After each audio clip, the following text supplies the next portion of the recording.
Shri Vinod Kumar Jain, Manju Jain, Ajay Ritu Jain, Gurugram. Shrimati Vinod Kumari Jain, Sandeep Komal Jain, Abhishek Prerna Jain, Arhan Jain, Adiray Jain, Abhiray Jain, 20/7 Rajpur road, civil lines. Shri Sanjay Jain, Nidhi Jain, Ayush, Asmita, Banarasi Das estate, Delhi.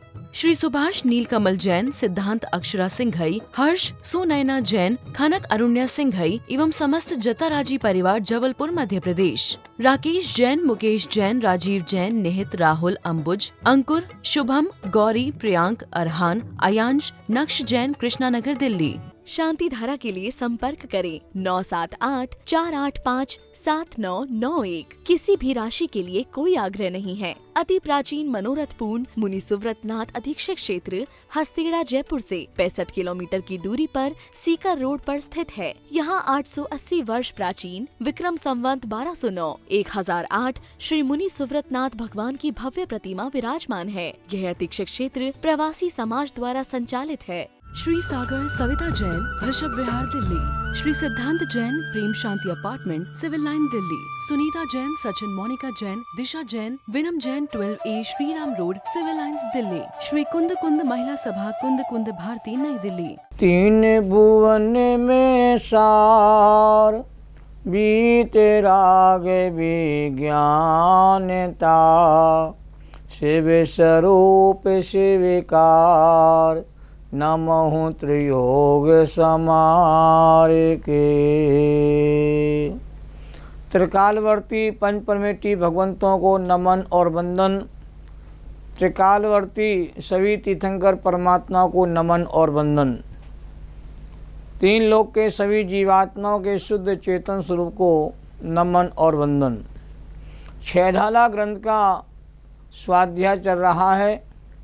छहढाला ग्रंथ में चतुर्थ नंबर की ढाल चल रही है और चतुर्थ नंबर की ढाल के अंतर्गत गुणव्रत की चर्चा विशेष रूप से की जा रही है। अनुव्रतों में जो विशेषता लाते हैं, अनुव्रतों में जो गुण पैदा करते हैं, उनको गुणव्रत कहा जाता है। और गुणव्रत के 3 प्रकार के भेदों की चर्चा आगम में आती है। दिग्व्रत, देशव्रत और अनर्थ दंड व्रत, जिसमें दृग्व्रत की चर्चा यहाँ पर हो गई है और आज देश व्रत की चर्चा विशेष रूप से प्रारंभ होने वाली है।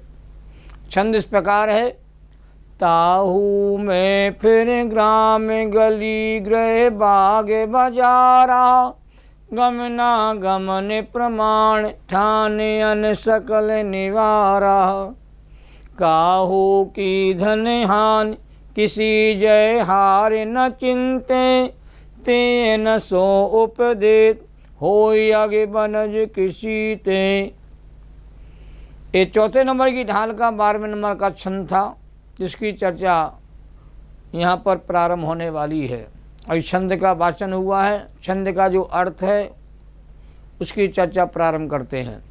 फिर माने पीछे, अतः दिग्व्रत के बाद, ताहू में माने उसमें, किसी प्रसिद्ध, ग्राम माने गांव, गली माने रास्ता, गृह माने मकान, बाग माने बगीचा और बाजारा माने बाजार तक, गमनागमन आवागमन की, प्रमाण माने सीमा, ठान माने करके, अन माने और, सकल माने सबका, निवारा माने त्याग कर देना, देशव्रत नामक गुणव्रत है।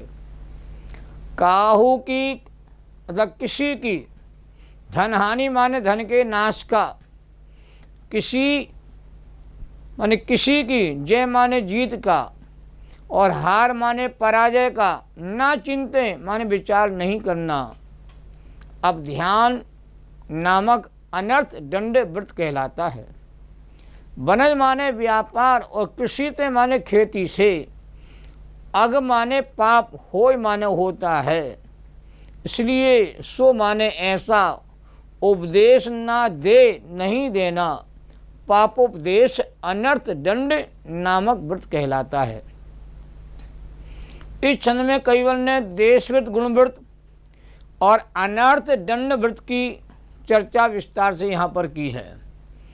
और अनर्थ दंड व्रत के 2 ही भेदों का वर्णन इस छंद में आया है। अब ध्यान और पापोपदेश अनर्थ दंड व्रत की चर्चा। व्रती श्रावक के साथ जो अव्रती ग्रस्त श्रावक हैं उन्हें अपने जीवन में व्रतों के पालन करने का अभ्यास करना चाहिए। व्रतों के पालन करने के अभ्यास से पापास्त्र घटता है और कर्मबंदी की प्रक्रिया शिथिल होती है। ऐसा नहीं सोचना चाहिए यह तो व्रती श्रावक के लिए बताया है, हम व्रती नहीं हैं तो हमें सब छूट मिली हुई है। पाप में भागीदारी उसके पोषण से जीव दुर्गति का पात्र बनता है। 24 घंटे संसारी जीवों की परिणति पापों में लिप्त है, जिससे निरंतर कर्मबंध जीव को होता रहता है। तो पापों से विरक्त होना ही व्रत कहा गया है। विरति व्रतम, विरक्त हो जाना पापों से, वही सच्चा व्रत कहलाता है। अब देश व्रत की चर्चा को विस्तार से समझने का प्रयास करते हैं। छंद में देश व्रत का स्वरूप इस प्रकार बताया है। ताहू में फिर ग्राम गली गृह बाग बचारा, गमना गमन प्रमाण ठान अन सकल निवारा।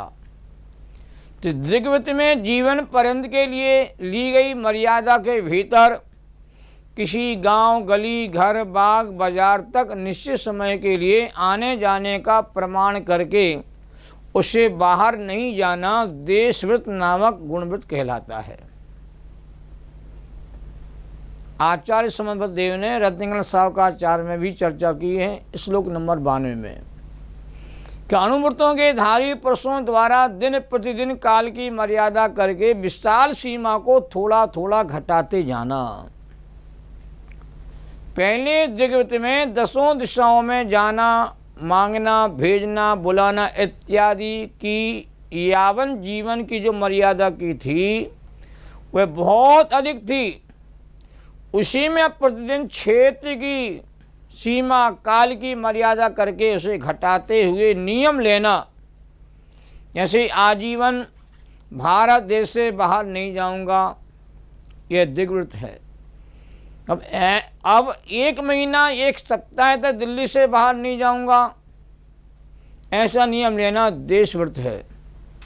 पूरब दिशा में 2 कोस तक के आगे जाने का त्याग आजीवन किया था, यह तो दिग्व्रत है।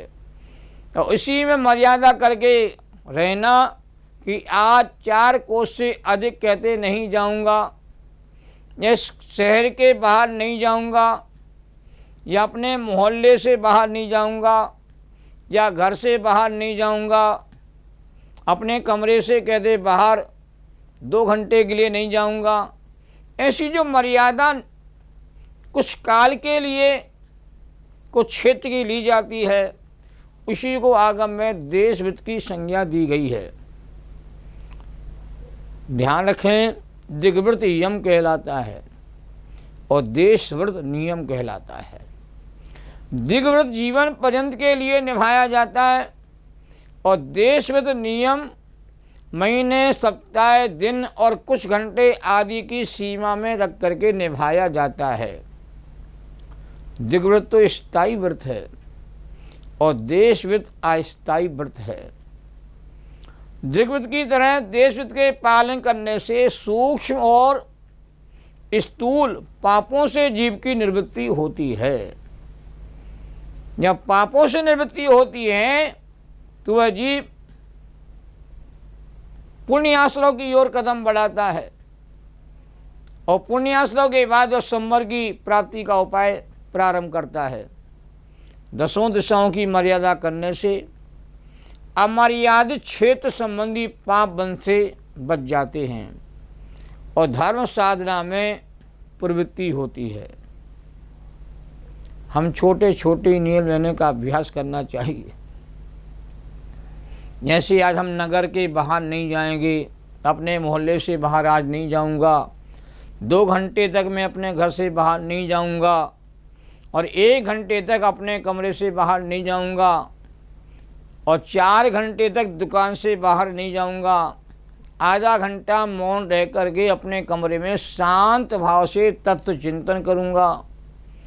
15 मिनट घर में रह करके अपने आसन से नहीं हटूंगा। ऐसे नियम के बीच में भी आपकी परीक्षा कहते हो जाती है, और परीक्षा में खरा उतरना जरूरी है, तभी छोटे व्रत की सामर्थ्य का पता चलता है। भील ने मात कौए के मांस के त्याग करने के फल में देवगति को प्राप्त किया था, और उसी समय उसकी परीक्षा भी हुई, और आगे वही भील कहते भगवान भी कहते छोटे व्रत की श्रद्धा के माध्यम से बन गया। तो व्रतों का फल उत्कृष्ट कोटि का हमारे आगम में कहा गया है। व्रतों की उपेक्षा न करें। व्रतों को पालन करने की सामर्थ्य ना हो तो व्रतों को पालन करने की भावना अंदर में जगाने का प्रयास करना चाहिए। हमारे ग्रंथों में देश व्रत के 5 अतिचारों का वर्णन आता है। आनयन एक पहले नंबर का अतिचार है कि मर्यादा के बाहर क्षेत्र से किसी को बुलाना या वस्त्र आदि आवश्यक इच्छित वस्तु को शब्दों से कह करके मंगवा लेना एक प्रकार का दोष है, दोष से बचना चाहिए। दूसरा है प्रैश्य प्रयोग। जितने क्षेत्र की मर्यादा की थी उससे बाहर किसी प्रयोजन के लिए अपने नौकर को, मित्र को, पुत्र को या किसी अन्य को कहना कि मैं तो वहाँ नहीं जा पाऊँगा क्यों मेरा तो नियम है, पर तुम वहाँ जा कर के हमारा वह काम कर देना या कर दो, ये भी बहुत बड़ा अतिचार हो, क्योंकि आपने नियम का आप कहते हैं उल्लंघन करना आपने प्रारंभ कर दिया है। अब जहाँ तक नहीं जाने का नियम है वहाँ से कोई वस्तु अब मंगा भी नहीं सकते हो। तीसरा शब्दानुपात कि सीमा से बाहर रहने वाले मनुष्यों को खांसी आदि शब्द अपना अभिप्राय कहते समझा देना, मर्यादा के बाहर क्षेत्र में रहने वालों से बातें करना, तो शब्दों के इशारे से समझा देना कि अमुक मेरा काम कर दो, ये भी एक प्रकार का दोष है। सामान्य पने से हमको ऐसा लगता है इसमें क्या है, हम नहीं जाते हैं तो हम कह कर के काम तो करा ही सकते हैं ना। भाई आपने नियम लिया है तो उस संबंधी कोई भी विकल्प करोगे तो उसमें आश्रय होना चालू हो जाएगा। चौथे नंबर का रूपानुपात कि सीमा से बाहर रहने वाले मनुष्यों को अपने रूप दिखा करके अर्थात हाथ नेत्र आदि का इशारा करके और अपना अभिप्राय सामने वाले को समझा देना, ये भी दोष है। जैन दर्शन बहुत गहराई तक गया है। और 5वें नंबर का दोष है पुद्गल छेप, मर्यादा से बाहर कंकड़ पत्थर लकड़ी आदि फेंक करके अपनी उपस्थिति जताना या अपना अभिप्राय समझा देना, ये भी कहते अतिचार है। ये सभी अतिचार वृत्ति जीवों के द्वारा त्यागने योग्य हैं, और इन अतिचारों से व्रतों के पालन करने में शिथिलता आती है, और बार बार अतिचार होते हैं तो व्रत भंग भी हो जाता है। निर्दोष व्रत का फल कहते हैं आगम में उत्कृष्ट कहते कहा गया है।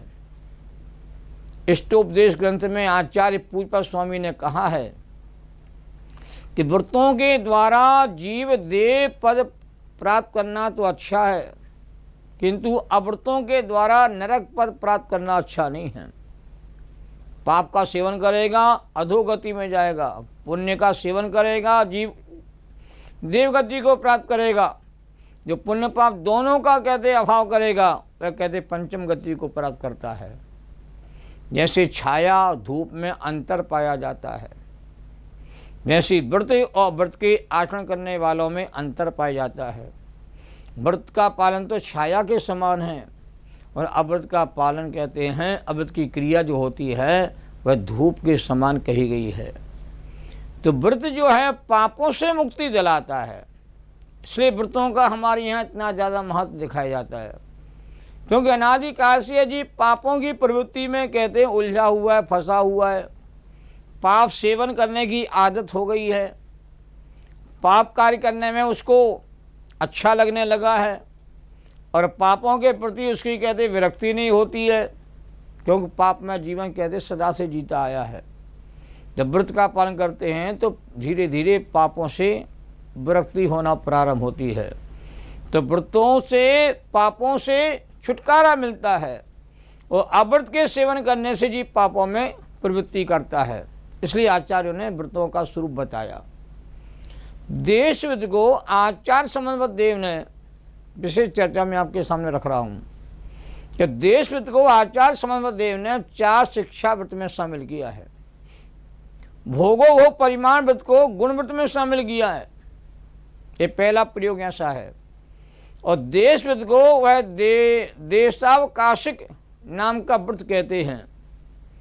और 92वें श्लोक में समन्वत स्वामी कहते हैं कि अणुव्रतों के धारी पुरुषों के द्वारा दिन प्रतिदिन काल की मर्यादा करके विशाल सीमा को थोड़ा थोड़ा कहते घटाते जाना, उसका नाम देशावकाशिक नाम का शिक्षा व्रत है।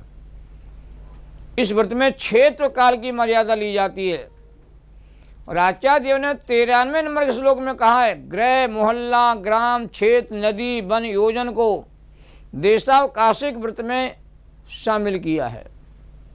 इनके बाहर में इतने समय तक नहीं जाऊंगा, ऐसा नियम दिया जाता है।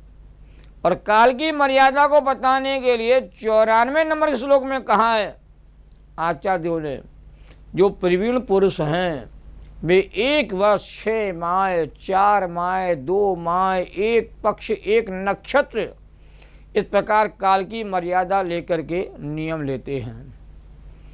95वें नंबर के श्लोक में आचार्य देव ने कहा, प्रतिदिन जितने क्षेत्र का परिमाण किया हो उसके बाहर स्थूल तथा सूक्ष्म जो पाप हैं उनका त्याग करने से, देशावकाशिक व्रत करने से महाव्रतों की सिद्धि होती है। ये सब जगह आचरण लिखा है कि यदि व्रतों का पालन आप निर्दोष रूप में यदि पालते हो, उस काल में आप महाव्रतों के समान आचरण करना आपने प्रारंभ कर दिया है। क्योंकि एक दिन देशव्रती भी कहते हैं महाव्रती बन जाते हैं। व्रतों के पालन करने से आत्मा में विशेष शक्ति जागृत हो जाती है। आज थोड़ा सा समय है तो मैं दौलत राम जी ने बहुत छोटा सा भजन लिखा हुआ है।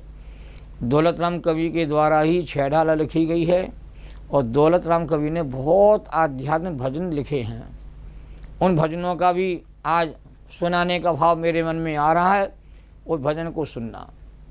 अरे जिया जग धोके की टाटी, अरे जिया जग धोके की टाटी, झूठा उद्यम लोग करते हैं जामे निस दिन घाटी, अरे जिया जग धोके की टाटी, जान बूझ कर अंधे बने हैं आँखन बांधी पाटी, अरे जिया जग धोके की टाटी, निकल जाएंगे प्राण छिनक में पड़ी रहेगी माटी, अरे जिया जग धोके की टाटी। सहजानंदे शोध स्वरूपी अविनाशी में आत्मस्वरूप, ज्ञानानंदे पूर्ण निराकुल सदा प्रकाशित चेतन रूप। द्वादशांग जिनवाणी माता को नमन और वंदन। 6 ढाला ग्रंथ का स्वाध्याय करें, उनके छंदों कंठस्थ याद करें और जीवन को सफल बनाने का प्रयास करें। इसी भावना के साथ आज की चर्चा को पूर्ण करते हैं।